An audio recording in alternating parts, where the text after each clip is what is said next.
Okay, I think we're going to get started. Thank you for everyone who took the time waiting the 5 extra minutes while we got ready. I know that so many people right now are facing a snowstorm. I know that every time I look outside, I just see the mountain of white like slowly rising outside of my window. So I appreciate everyone joining here and watching this cast from wherever you are, whether it's warm, whether it's sunny, whether it's slightly less freezing than it is here. I am joining today from Jojage, Montreal.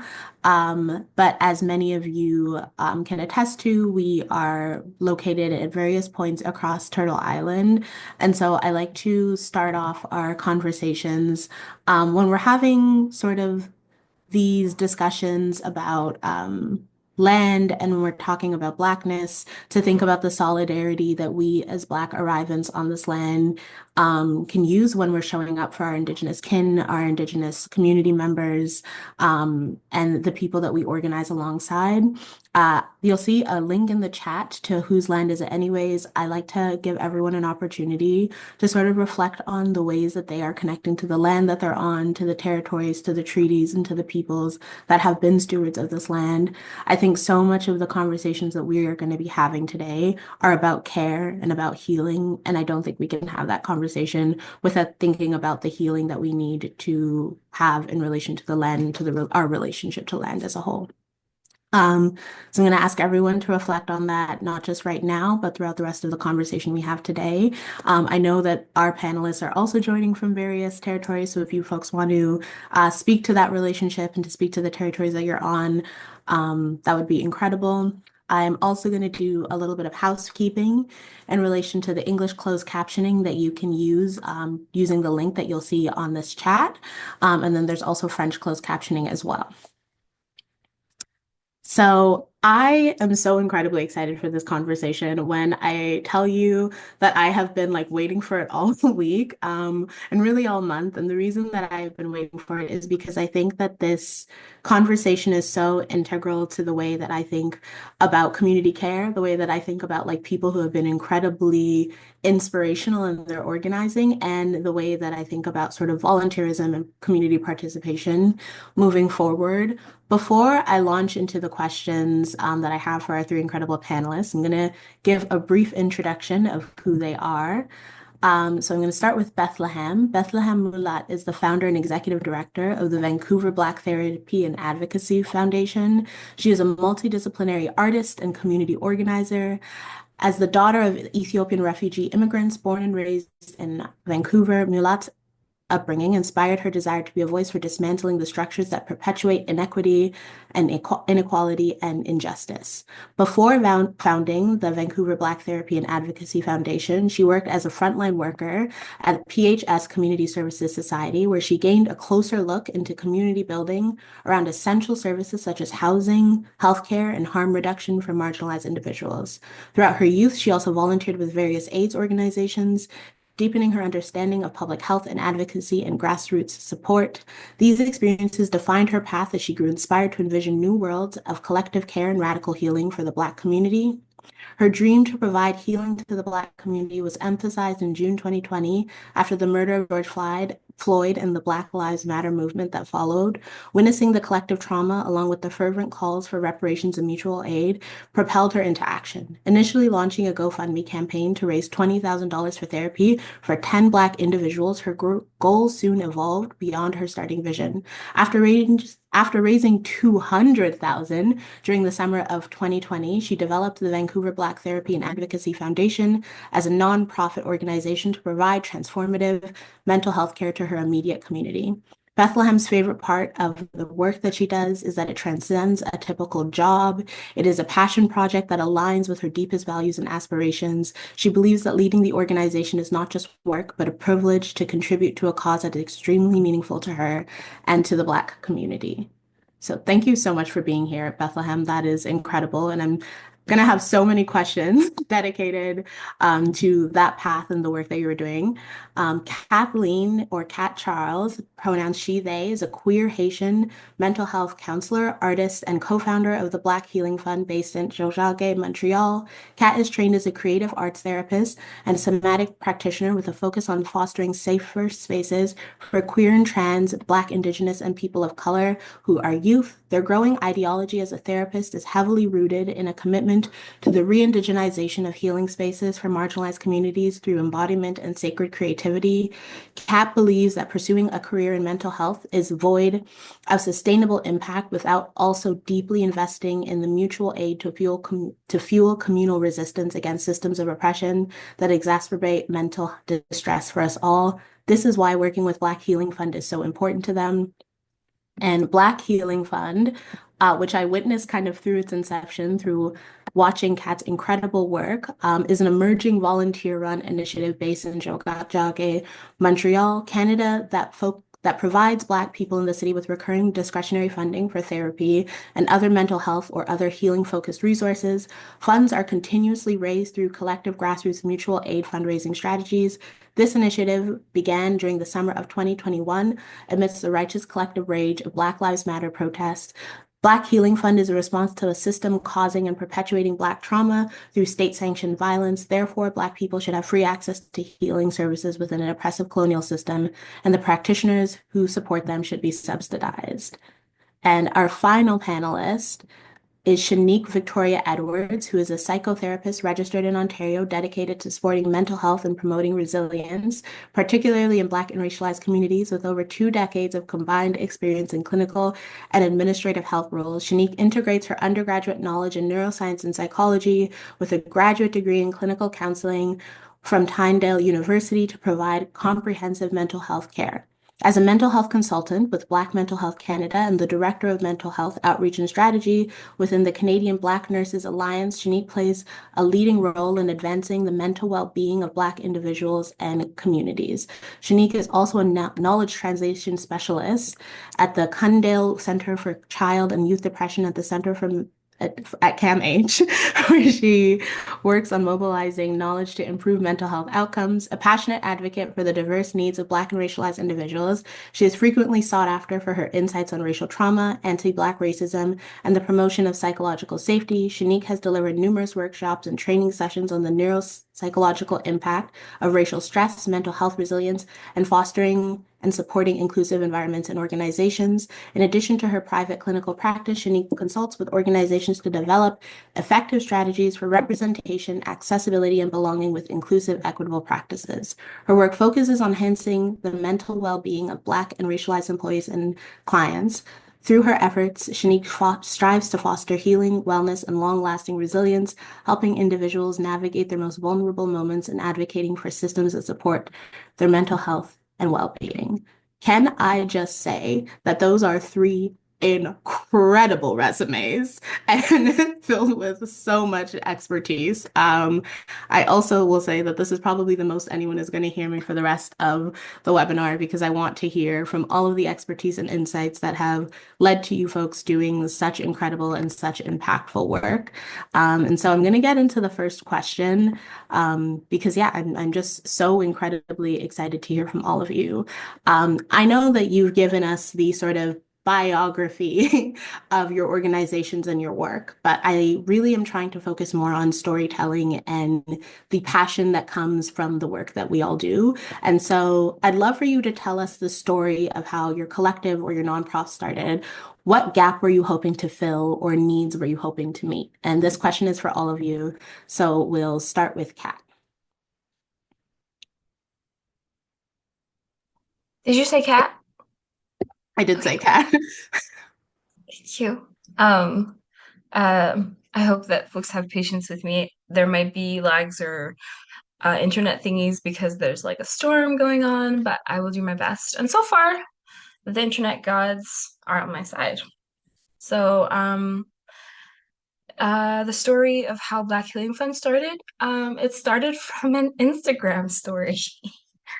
I posted, I think it was like late at night. I was in my bed and I was doom scrolling as one does, because it was really in the peak of like the outrage of the aftermath of George Floyd's murder. And all of my friends are very active in our communities. We all are very intelligent and just people with a lot of things to say. So there was a lot of posting and like tweeting and things going on. And it was just like making me angry. And I noticed that at the time I was training to be a mental health counselor and I couldn't afford therapy and everything. Everything around me seemed to be like targeting my mental health without providing me with resources to address what was going on. And so I posted to my Instagram and I was like, it just stemmed from a rage of just like I'm a victim of the system. I'm vicariously being traumatized by the system. I'm watching the other people around me be traumatized by what's going on. I'm studying to go into mental health so that I can help my people, but I can't afford a mental health practitioner right now to help me. And then all the Black therapists in my city have wait lists on wait lists. And so it was just like, can we just start a GoFundMe? Because like I'm not being taken care of, and the only people who take care of us when it comes down to it is ourselves. Like we are the people, I mean, Black people, and the Black people who I know and love around me, we're the people who show up for each other the most.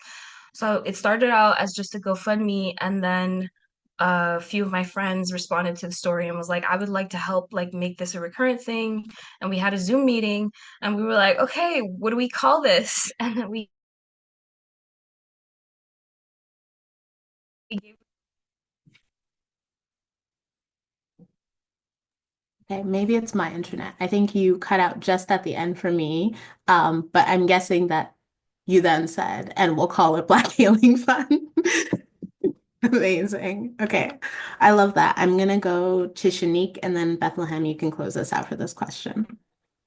Yeah, so Black Mental Health Canada was really started by our founder, Alice Wayfay, and it was, along the lines, I think, of what Kat was saying is kind of seeing that we were in this space where there was not a lot of accessibility for services, and also not a lot of capacity for culturally affirming care also. And so from there really became the mobilization of, a few of us therapists. Alice is also a therapist also, really looking at this and putting out that cry that we needed help. We need help, we need support. And how can we bring up along allies and advocates who can really help to move this forward? Because yes, there is only a limited resource of a resource of us who are doing this work, and we want to be able to be there and accessible for our people. But it's hard to do that when there are systems in play, there are policies in play that are making it really difficult to do that. And so this is where the birthplace of the birthplace of Black Mental Health Canada really came in, is to have a pan-national organization that will bring it along all of the Black providers into one space so that we can be accessible, we can be found, but also we can advocate to the higher ups that we really do need this, and help to build capacity within pre-existing organizations so that they can service the unique needs of their Black clients. I love that. And I love that piece around capacity building too. I think that so often we're kind of faced with this reality that like healing is not something that happens overnight. It's not something that is linear. We're not going to sort of flip a switch one day and, we're all going to be healed. And I think, equipping individuals and our systems and our networks for that, like that long run of being able to provide resources for Black folks is so important. Bethlehem? Hi, my name is Bethlehem Mulat, and I'm the founder and ED of the VBTF. So, yeah, the Vancouver Black Therapy and Advocacy Foundation turns 5 this year. And we too, similar to what Kathleen was saying with the Montreal Black Healing Fund, started via GoFundMe. So at the time, I was already doing some work in the community. Me and my collective Musi were regularly hosting like healing circles, music and arts events for the Black queer community in Vancouver. And I was also working as a frontline worker with folks in the downtown east side. experiencing very complex mental health and substance abuse issues. Particularly, I was working at like a modular housing project that just housed Black and Indigenous folks. So I think in doing that work in 2020, yeah, when everything happened with George Floyd and there was this like global outcry against anti-Black violence, our community in Vancouver did not have like any Black mental health specific initiatives, or like even till this day, there's none.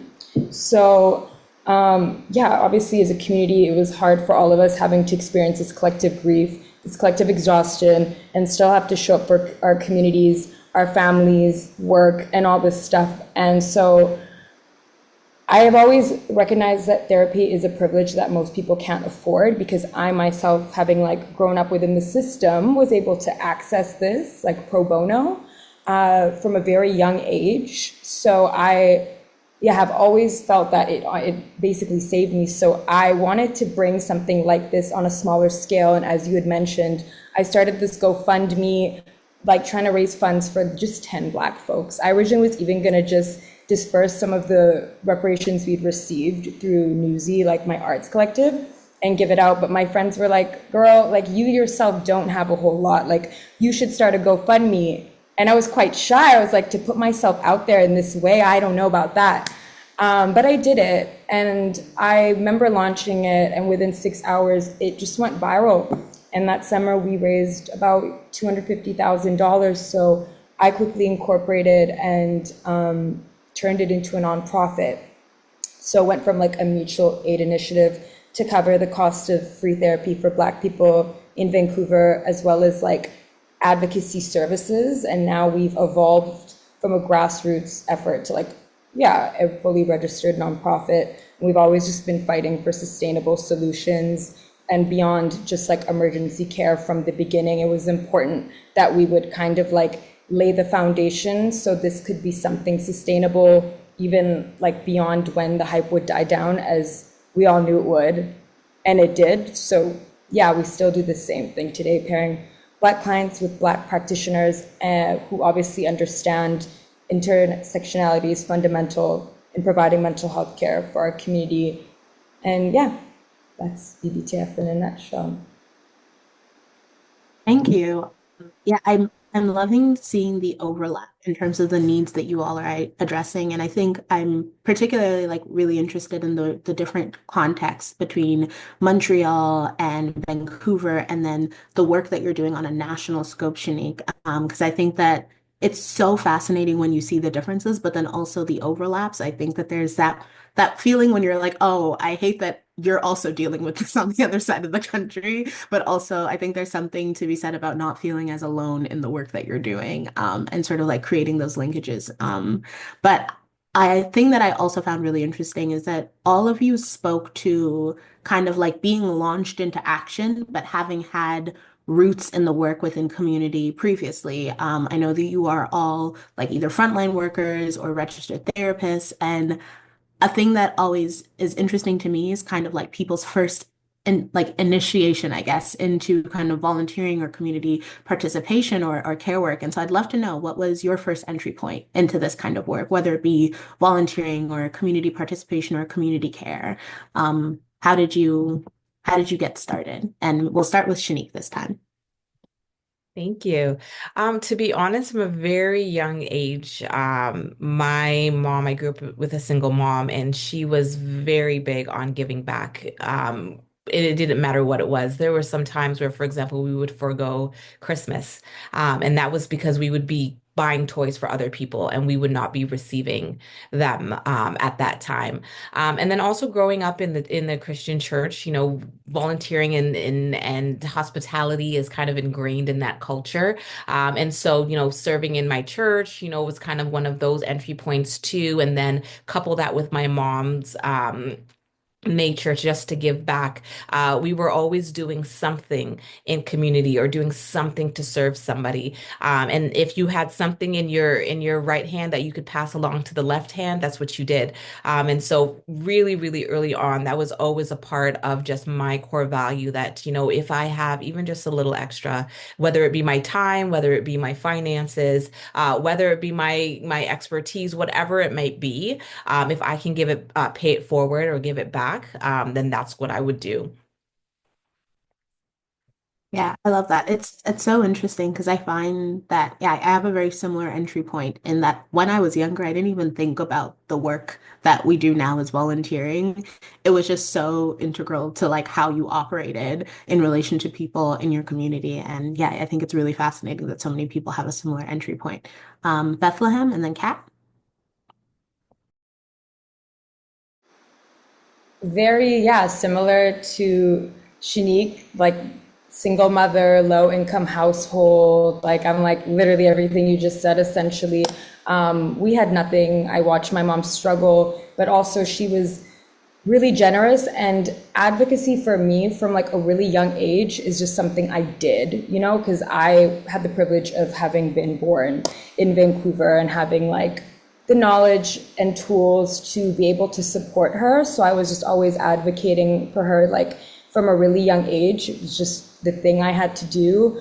And in doing that, I watched the way my mother was mistreated within the healthcare system and the system in general. And I learned really early on that the system wasn't built for us and we have to build for each other. So yeah, I've just always cared deeply about this. And also from a really young age, I was volunteering with various AIDS organizations. I would say I started at 15 and I didn't have the language for it then, but I knew people who were just like the most vulnerable deserved to be cared for and treated like they mattered, because I watched so many people in my community and in my family, like, yeah, just treated really terribly. So yeah, I kind of just learned really young, like what it means to show up for people when institutions fail our people.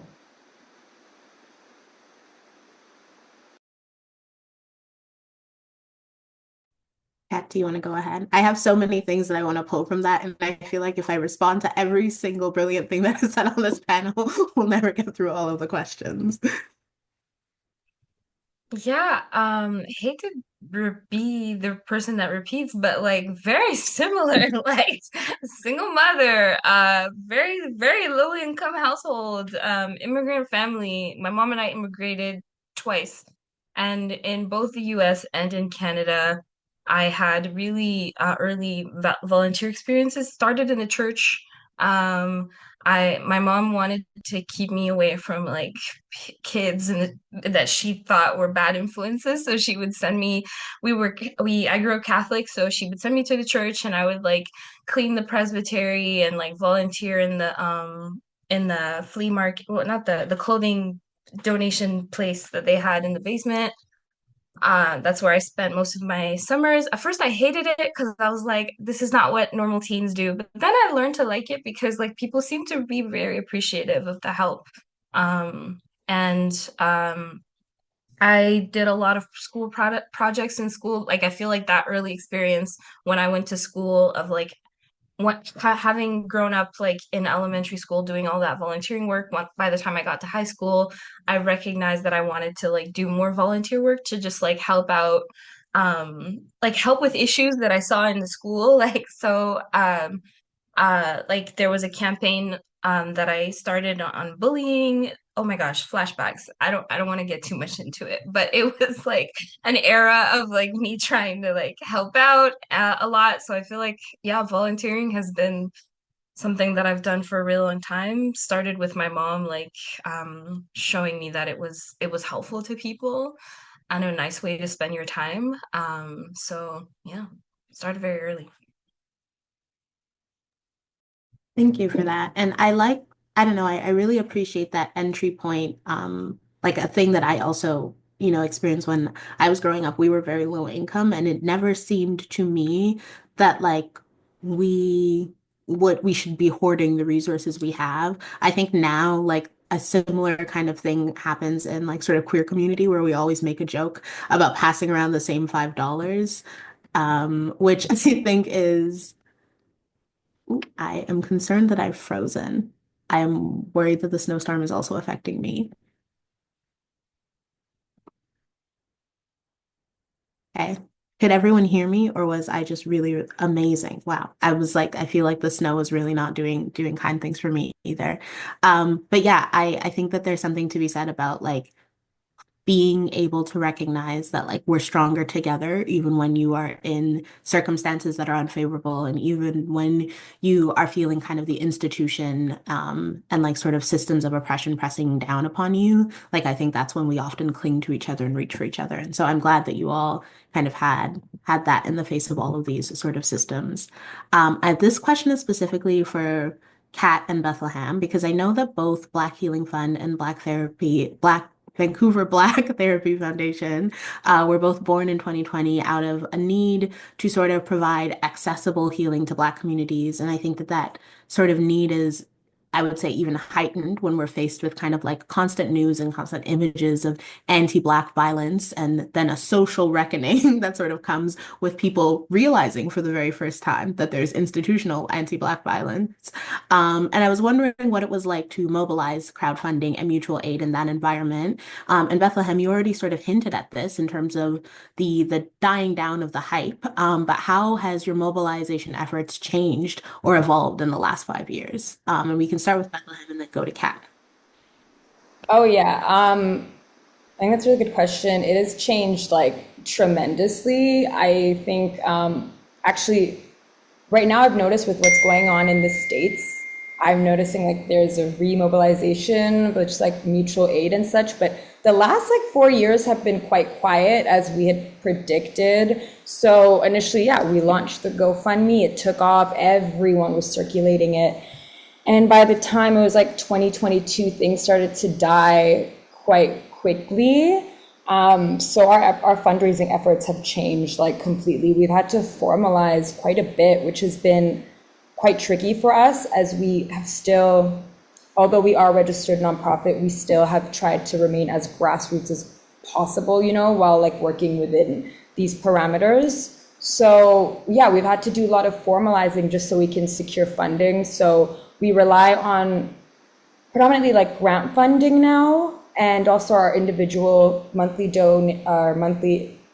individual donor program that we have as well. So, I mean, yeah, there was like the massive outpouring of financial support back then, but there was also like this transactional element, you know, since a lot of people wanted to be perceived as like doing the right thing. So now as like the landscape has changed, it's even interesting seeing like the like ride or dies who have actually stayed with us and still rock with us like 5 years later. It really shows like who really was about this and like who wasn't, you know. So even though the momentum has like faded drastically, there has been sustained support, and there is people who care, you know what I mean. Even if a lot of people have moved on, their attention, all these things, I think there's a bit more institutional accountability, at least, which works out in our favor as well, like in terms of the grant world, partnerships, and just like strategic advocacy, so we can make sure that we can sustain ourselves.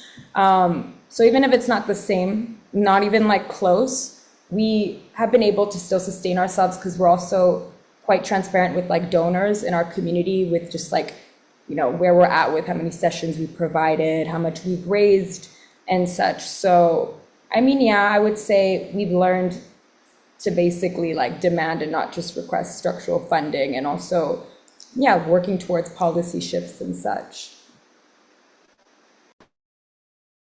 Yeah, I think that that shows like how adaptable so many organizations and collectives have had to be.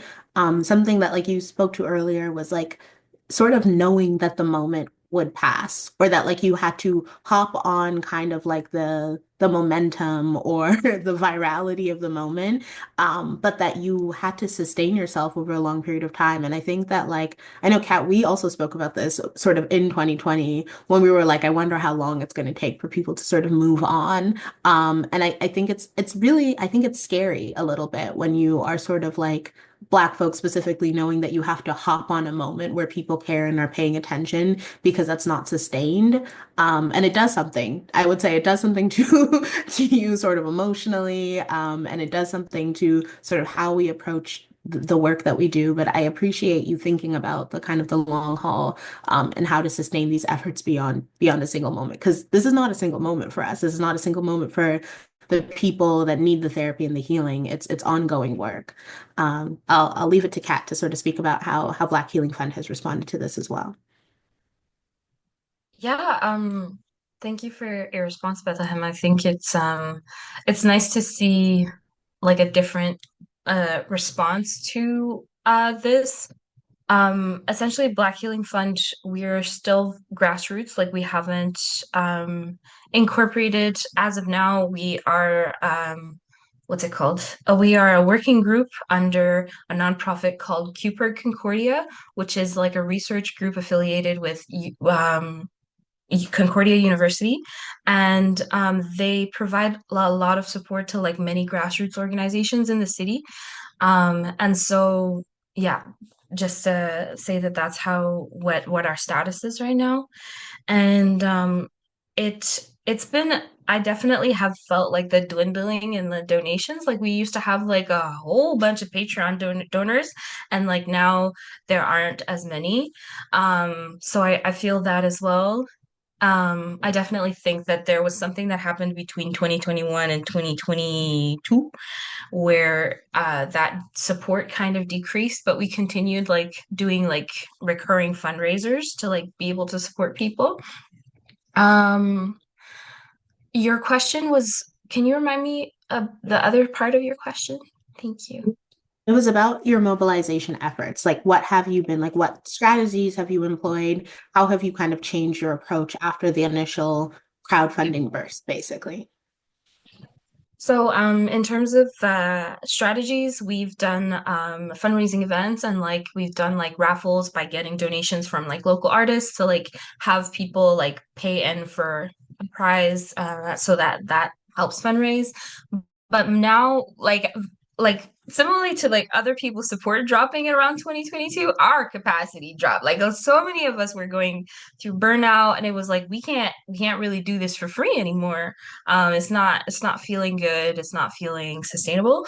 And so we applied for our first grant, and we got it with the Foundation for Black Communities, and it really has changed our perspective on like what we want for the future. In the future, we've been having conversations about like how to make this work more sustainable because we want to continue having this work be a part of our lives.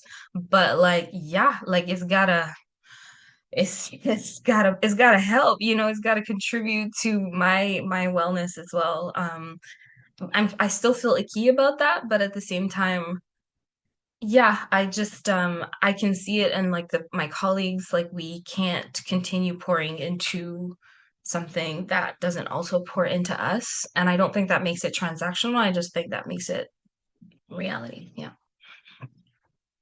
I'm gonna ask the question I had after right now, because I think that we're speaking a lot about the structures of our organizations, and I want to hear from you, Shanique, as well about this.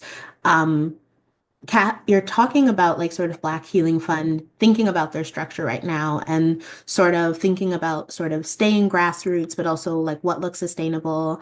I know that like Shanique, that oh my God, Black Mental Health Canada like has a very nonprofit sort of model and has sort of had that from the very beginning. Bethlehem, I know that your organization kind of chose to be a nonprofit pretty early into your journey. So I'm curious about how you make a choice about the structure that makes most sense for you and for your efforts. How does it meet your needs? How doesn't it meet your needs? Do you feel a desire to like evolve or change in any way? Like what about the structure serves your sort of larger goal and your purpose really well? And we'll start with Shanique, and then I think we'll move to Bethlehem and then back to Kat.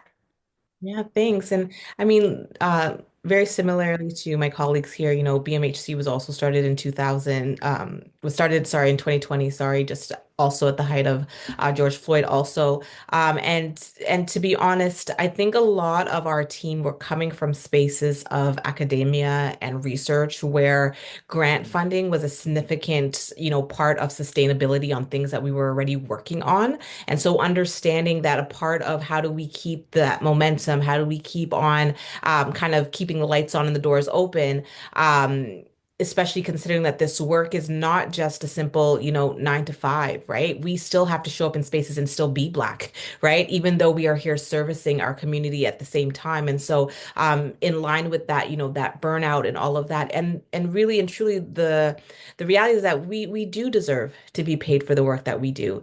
Even though it is back into service for our own community, there would be no expectation that anybody else would go and do this work without being paid. So why should we, right? And how are we then playing into some of those historic philosophies in regards to, what we bring to the table and our service? And so from that perspective, I think that's what was really a part of the guiding principles around why we went the route that we went at the beginning. I mean, we still elicit donations, we still have fundraising capacities as well, but we knew that this work in regards to, building capacity, and that's really what it was about. How do we build capacity within the field to ensure that all Black people have access to equitable care?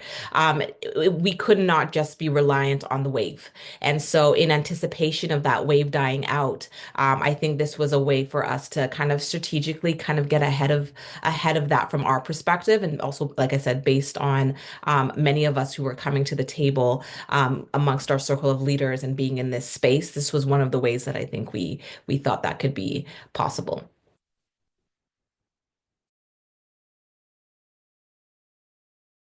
Thank you for that. I think that takes a lot of foresight. And I also think the thing that you're speaking to is really interesting is that you had a lot of institutional access kind of coming in, like, and we'll speak about your sort of circle of leaders in a little bit, but I think that it says a lot about sort of which members of Black communities have that institutional access going into our organizing and which ones don't, and how that changes our choices and how it changes the calculations we make around sustainability. I know that's kind of a whole other discussion, but I wanted to put it there on the table because I think it's a really interesting, it's just a really interesting idea. Bethlehem? Hey, so basically, I mean, we never set out to become a nonprofit. Like from the get-go, VBTF was just mutual aid. Like that's what my intention for it was. Like we were raising money because Black people needed therapy and the system wasn't providing it. But then we raised all this money in a matter of months just to get Black people into therapy. So the demand was obviously unsustainable without the infrastructure. And also, like, at that scale, transparency and accountability were like very much necessary. You know what I mean? It's like a non-negotiable. I can't like raise all these funds under my name and then deposit it into my own bank account. So because of people trusting us with this amount of money, we had to make sure it was handled properly and also for our community as well. So incorporating into nonprofit was the default next step. And I had to do it like literally within a week, had to start working with lawyers. And because at this time, everyone was willing to support, we were able to like onboard an incredible legal team who were working and still work for us pro bono. And we made sure everything was handled properly with both the depositing of the funds and also with like all the incorporation stuff that we had to do. And it wasn't just about building an organization. It was making sure like what we had built was sustainable. So, I mean, I know that the nonprofit model isn't perfect. I worked at one myself. It forces you to navigate bureaucracy, play respectability politics, and like fit into this really rigid funding criteria that like realistically doesn't really align with what our community always needs. So even till this day, we're always, like I said earlier, thinking about how we work within these structures without being part of the system that we're trying to dismantle, essentially. So the main thing I would say is like the most important for us is staying accountable to our community, not just funders. That's like the most important thing. So, yeah. Yeah, no, I think that's huge. The community accountability piece, especially when what you're focused on is healing, is I think so key. And you've spoken a lot about this, like a thing that's interesting, and I'm going to kind of bring it back to what you were saying earlier, Kat, about the expectation that we do this work for free and sort of how we have to negotiate this alongside like our well-being. Care work is so emotionally demanding, and you all have already kind of spoken about how this wasn't your entry into care work. Like you were doing it and we're filling a need, but that remains a part of your job and your position and the way you sort of show up for your community. But a thing that I am also pulling on Bethlehem is that you've spoken to, and I know Kat, you also like spoke to this, and Shanique, I know this is also a part of the model for Black Mental Health Canada, but that people are willing to share their expertise and the sort of like access that they have to institutions, whether it be like legal institutions, whether it be like physiotherapy institutions, whether it be artists donating their work and their time. Like I think that that is a beautiful way that people can continue showing up for these initiatives, like when the hype has died down. Because I think oftentimes it's so easy for people to sort of, say, well, I don't have money and therefore there's nothing I can do. And I think reminding people that they can show up for Black healing by contributing their skill, their expertise, and their institutional like sort of access, like that is huge. Um, Kat, speaking of kind of institutional access, you mentioned QPIRG, and I know that PIRGs sort of across the country often have working groups that allow them to operate under like sort of their like nonprofit entity to like get access to funding. So I would love to hear about how that's also impacted the structure of Black Healing Fund and how that's enabled you to maybe stay grassroots, but also have access to some of the benefits of kind of like a nonprofit without necessarily incorporating yourself. Yeah, they've been so helpful. We can access their space whenever people when we do our fund distributions, we have people pick up their checks, and so we can have their office as a pickup point. And we were able to use their nonprofit number to apply for the Foundation for Black Communities grant that we got recently. So yeah, like being able to, and they offer workshops sometimes to help us learn more about financial literacy as like a grassroots organization. And so, yeah, they've been like super helpful. And having that structure has been super helpful. I think that, like I said, it serves us, but at the same time, it's like, um, we're very aware of like how like that adds an extra layer of work to like when we have to ask for funding, because then we have to explain this relationship with this other nonprofit, and then instead of just like doing it ourselves, as like us, the nonprofit. And I think that one of the main hesitations that we've had for a long time in incorporating is Montreal has a long history of like many nonprofits based in the city, but also a long history of many nonprofits like rising and falling. And a lot of us as collective members have worked in nonprofits, and so like almost all of us have worked in a nonprofit at some point. I'm currently working in a nonprofit, and so we've seen kind of like throughout the history of our city, like nonprofits rising and then like having some scandalous fall, either because of the board or, and not to say that like I think that it has its benefits, but I think there's this kind of like fear around it, fear of like having either having a similar experience or yeah, the bureaucracy and things like that. But we're working through it, and I would be happy to like connect with either Bethlehem or Shanique about like how have y'all's experiences been, and how are you navigating like trying to be one pinky toe in the system, but like mostly accountable to your community. Yeah. Yeah, and so I think this is a perfect segue into my question for Shanique, because the thing that I found really interesting about Black Mental Health Canada specifically is in addition to having a board and in addition to sort of having like lots of people that you partner with, you have this circle of leaders. And there's like pan-Canadian representation across provinces and territories. And I found that so fascinating. And so I was wondering, as a member of this sort of circle of leaders, I would love for you to tell us about how that structure informs and impacts your advocacy work and also your goals. I think one of the things that we really strongly try to advocate for the is that the Black diaspora is not a monolith, right? There is so much nuance into who we are as a people, and when we try to come in with very blanket approaches in terms of therapy, in terms of systems and policies, and so on and so forth, it's very limiting, and it further handcuffs us in a way that does not foster our healing or does not promote our healing. And so, that's to say that, folks in Vancouver versus Quebec versus Ontario have and then versus Nova Scotia have very diverse experiences and needs in regards to what does mental wellness look like for them in that community where they're living. And so, one of the things our founder Alice was really huge on is going to the grounds of where folks are and really and truly connecting with leaders who are already there and having them have a seat at the table to help to really kind of speak to influence, what are we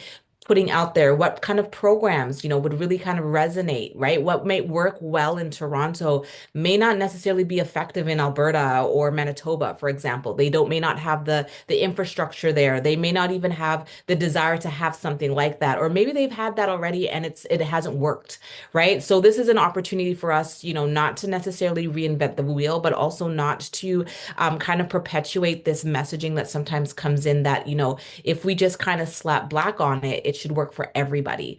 And that's not the truth, right? We have to make sure that what is we are offering, what are we advocating for in regards to culturally affirming care, equitable access to care. What does that look like for somebody who is actually living, in the midst of, for example, Nova Scotia, that has a very strong Black history here in this country. And with that comes, the history of enslavement and so on and so forth that they've experienced that may differ from somebody living, for example, in the Northwest Territories. It's a different experience. And so that is really and truly how we come together. We will meet, we'll kind of talk about what's happening in our respective areas. We'll be talking about kind of new policy and laws also that may be impacting our communities in our specific areas. We have a big election year coming up as well. Just also a provincial election here in Ontario that impacts how then mental health services are going to be delivered and able to be accessed for our members. And so we have an opportunity to, where, for example, other folks in other provinces may have connections to their, local and provincial and federal governments to be able to help support so that our messaging is, uniform across the board that, Black people need access to services. We don't need it, how many years down the road. We need it now because we're facing these issues right now, and it needs to be, a national conversation. Thank you for that. And I appreciate that piece about like culturally sort of responsive care. It's not just one, it's informed by where you come from in the diaspora. I feel like even in this conversation, we have representation across the diaspora in so many different ways and so many different pathways too. But I think beyond that, it's also informed by the context of where you are currently, like the context of community, like the institutional barriers you face, the community supports that you already have in place are going to vary so much based on where you're located in the country. And it's not going to be a one size fits all to healing. It never is, even in the same city. So it's definitely not going to be a one size fits all across a country that is, I think, as diverse and different as Canada is. I really, really love, and I specifically brought three, I would say, organizations together that have very different relationships to kind of advocacy and sort of their communities and to the sort of system as a whole. Because a thing that has been sort of on my mind and been on our minds here at Volunteer Canada is where are the overlaps and where is the space for support between grassroots organizing and nonprofits and foundations and national and local and provincial sort of organizations. How can we show up for each other when we have the same sort of mission or the same sort of goal? And so I'm wondering, do any of you see spaces or opportunities for cooperation and solidarity between grassroots organizations and nonprofits? And also, I think you all have sort of spoken to kind of foundations as well in those funding. So I'd love if you have perspectives on that as well to add that. And we'll start with Bethlehem, go to Kat, and then go to Shanique. Yeah, so to answer your question, for sure, like grassroots organizers are the movement, right? Like they're the ones dreaming alternate realities, they're the ones building, they're the ones like fighting without permission. They're the ones doing this work, like unpaid. I like how we've all acknowledged that we should be getting paid for this work, you know what I mean? But yeah, when you're like a grassroots organizer, that's just not how you think. And I've also kind of noticed just like how all of us on the panel have had very similar upbringings, it kind of just, it makes sense that, it's typically people who come from these socioeconomic backgrounds who feel obliged to be doing this. I just find it really interesting. But I would say nonprofits, on the other hand, were started, first of all, like philanthropy was started by wealthy white housewives who needed to, start something up to fill in their time, their spare time. So I think nonprofits exist in a structure that demands like people play within the rules of various systems that they're trying to dismantle, you know what I mean? So I think in terms of like opportunities for like solidarity or like support between the two, nonprofits for sure redistributing resources to grassroots without gatekeeping is like essential.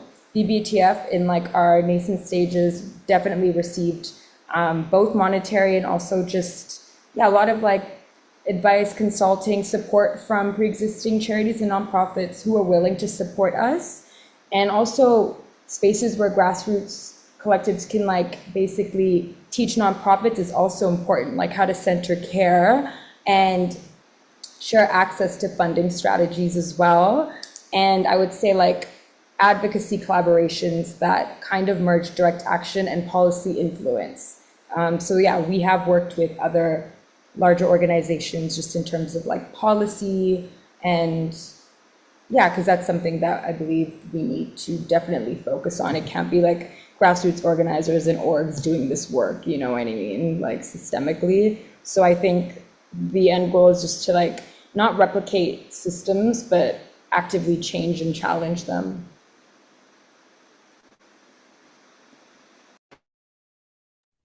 Thank you for that. And yeah, I would say that there's an advocacy piece there. And I think Shanique will probably speak to this even more, but like the collective potential for like sort of grassroots organizers and nonprofits and having like a strong and united voice, even if it's not pushing for the exact same policy outcomes, but understanding that we have shared goals and sort of uniting where those goals exist, I think is huge. And yeah, I think that there's a lot there.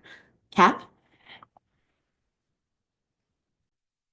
Yeah, thanks, Bethlehem. I think that is very much how I see grassroots and nonprofits collaborating as well. Like I think that the way that we collaborate with QPerg is it's really helpful. Like honestly, I really feel like QPerg has our back in a way that in a way that I don't feel like some people have my back. You know what I mean? Like QPerg really got our back for real, and I'm so grateful for that. And there's also, I also think that nonprofits and grassroots can collaborate in the way that you said, like grassroots kind of like pushing nonprofits to like maybe take more risks.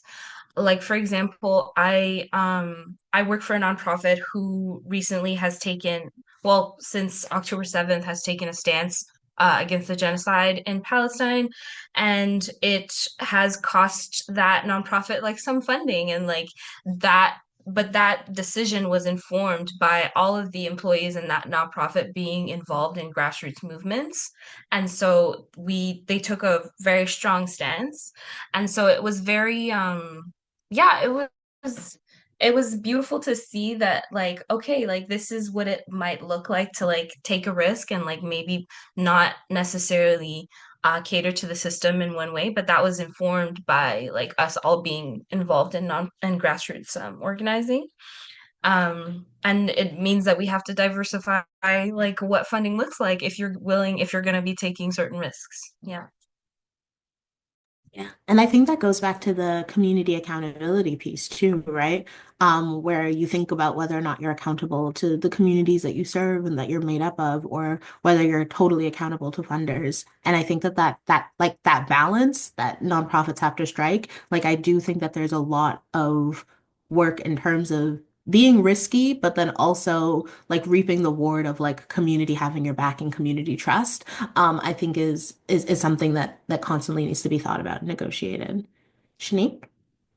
Yeah, I think, just in line with that transparency, that accountability piece, we definitely take a bottoms up approach to that. Like we're very much so informed by grassroots. Grassroots organizations are the ones that can tell us really and truly what does community need? What do they want? What are they saying? Right. And then from there, we're able to advocate for that on, the different levels and platforms that we have in order to have the resources trickle back down, and making sure that they trickle back down, I think is a huge part of that. A lot of the work that we do is in regards to how do we push these resources back into community? How do we help to sustain our community from the inside out? And so, one of our programs, for example, that has been really big is, self-care through hair. And this is just, providing barbers and hairdressers with mental health first aid, because that's where our community is going, right? And so from that perspective, they're able to go and have these conversations with somebody that they trust in a space that they trust. And then from there, that, hairdresser or barber has access to BMHC, a directory of different Black therapists,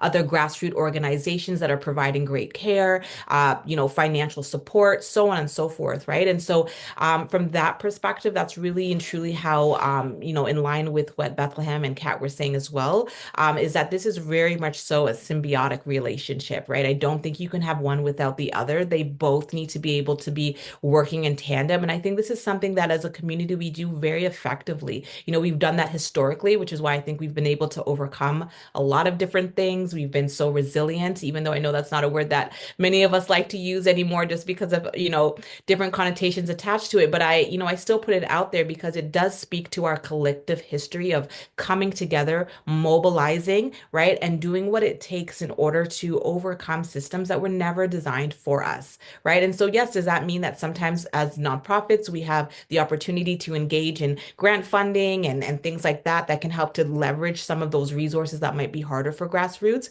Yes, but then that just means that we're able to take this and kind of bring it right back into these grassroots organizations that are really kind of, doing that great work to do that. And I think that's also what brought about the circle of leaders too, is that we were all doing our own little things too. And it was like, okay, well, how do we now put it on the map, right? Now that, I'm more familiar with these two other organizations, we can go back and say, let's make sure this is on our website. Let's just make sure that folks that are, in these respective areas know that they can reach out to these resources that are right in their own community for the support that they need. And that's kind of how we're building up our network, to be honest. Yeah, that's incredible. And I really appreciate that piece where you said, I'm like, I know resilience, uh, I'm sure we all have complicated relationships with that word, but what you're also speaking to is like innovation, which is I think what we're thinking about when we think about resilience. It's like we see a problem, we're like, okay, new idea. And that idea of like black hair, like care professional, like barbers, hairdressers. I'm like, it's true. You really are the first responders. Like you really are the people who are often most trusted within community. And like, yeah, and I think it's so beautiful to equip the people within our communities that are already like sort of the first line of defense against isolation and against like just I think like being able to give them the tools that they need to show up for each other better in the same way that I feel like so many of us know that like oftentimes like bartenders are better at de-escalation than anyone else because they've had to do it so often. And I think that like in similar ways, like hair care practitioners within Black communities, and I would say like even beauticians as a whole are, you know, like the people we speak to, the people we confide in, and how great is it to that for them to then be armed with resources so that they can kind of pass it along to the people that they show up for regularly. Oh, wow. That was really, really, really beautiful. And I think is a great segue into my kind of last question, which is what is something that you've experienced while organizing, whether it be recently or just something that was really pivotal for you that has made you hopeful?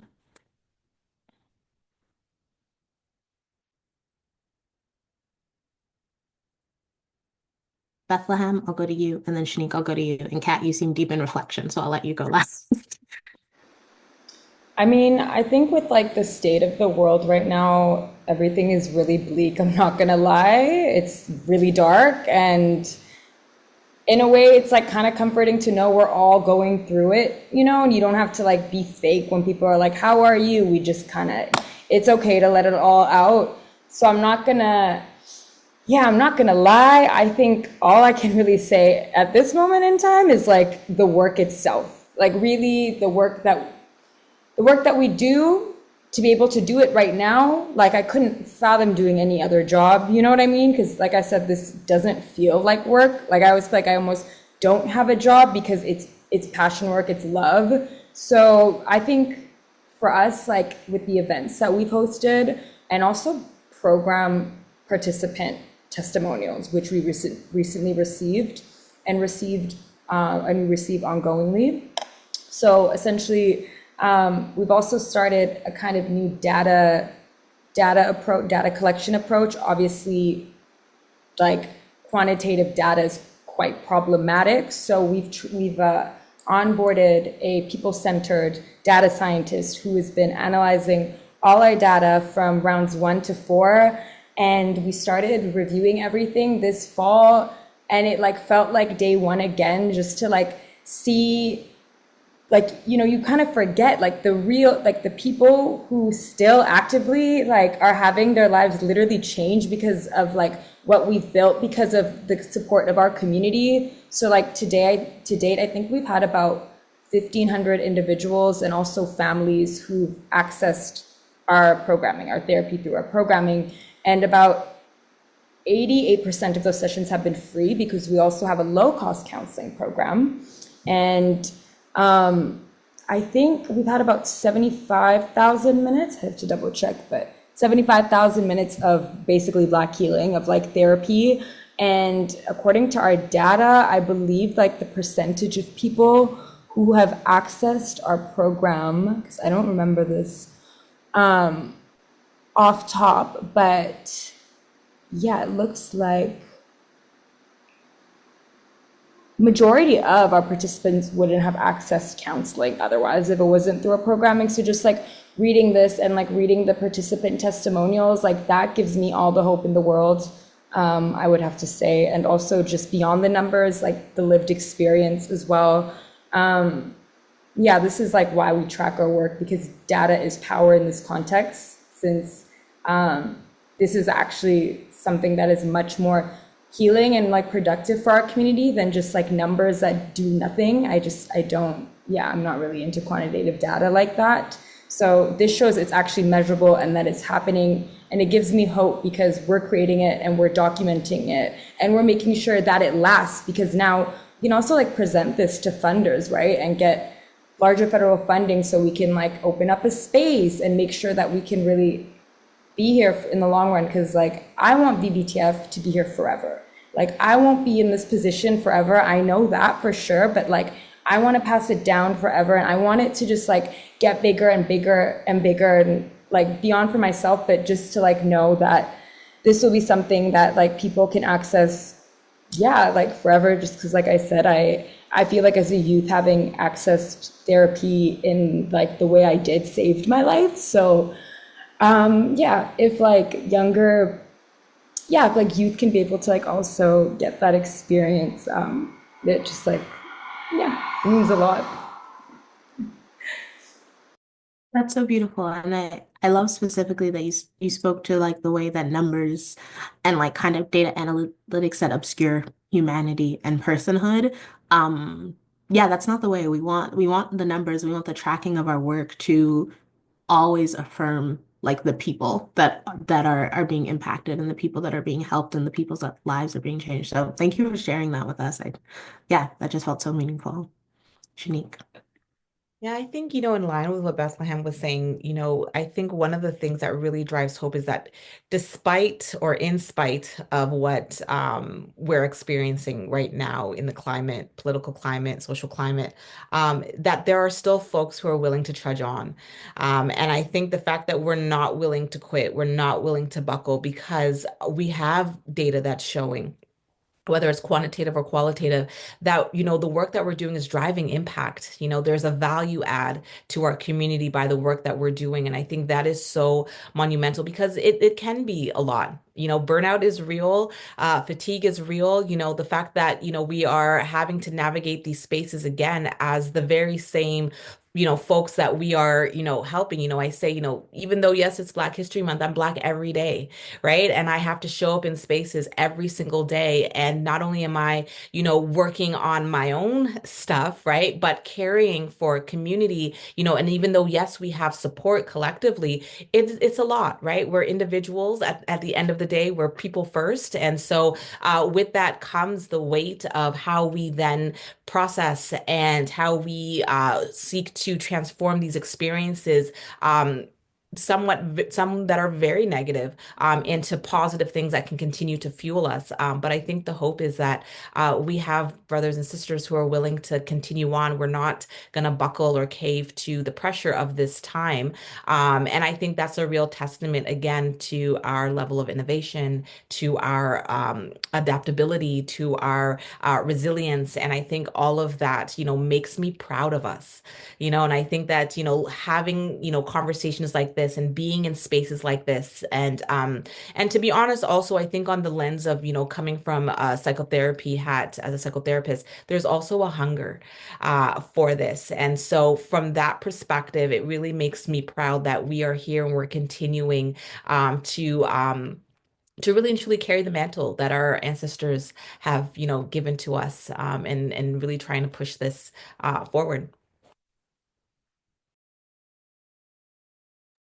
Thank you for that. I think that is like, I don't know, it's so easy, I would say, in Bethlehem. Like, I love being able to look to the people around me, like you were saying, and be like, yeah, things are rough, right? We're not going to pretend that they aren't, because what does it do for us to deny kind of like what we're experiencing and seeing in front of our eyes every day? But that coupled with the hope that we get from the direct impact and from, I would say, the transformative potential, like of the work that we do, I think is something that's so beautiful. And so I appreciate you sharing that, Shanique, because I think that we have done it before. We know we've done it before, and we can do it again. And I think that is incredible to remember. Also, Kat, before you go, I'm just gonna let everyone know who is attending. We're gonna have a Q&A, so if you have questions, feel free to write them down, put them in the chat. Yeah, I think it's put them in the chat. I'm not gonna lie, my understanding of the webinar Zoom platform is not great. And all of the sort of tech happening is thanks to our incredible comms team. So put your questions in the chat, and if that is not the case, then I think someone will correct me if I'm wrong. Kat, go ahead.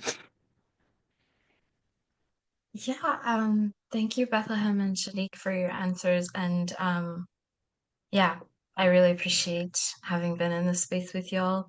I really resonate with part of what you said, what both of you said, and like what's staying with me is like what keeps me hopeful is just like I have to do this actually. Like I actually don't, it's not like forceful have to. It's like a I would not be well if I didn't do this work. And like when it comes to like, if we're talking ancestors, like I'm Haitian, and like my ancestors like started the first like the first free Black Republic. So like that kind of energy, like that kind of fire, I need to feel that to feel connected, to feel grounded, to feel rooted, and to feel alive. So I'm kind of like high every time I do community work, just a little bit. Like I kind of just I need it. It's necessary for my wellness.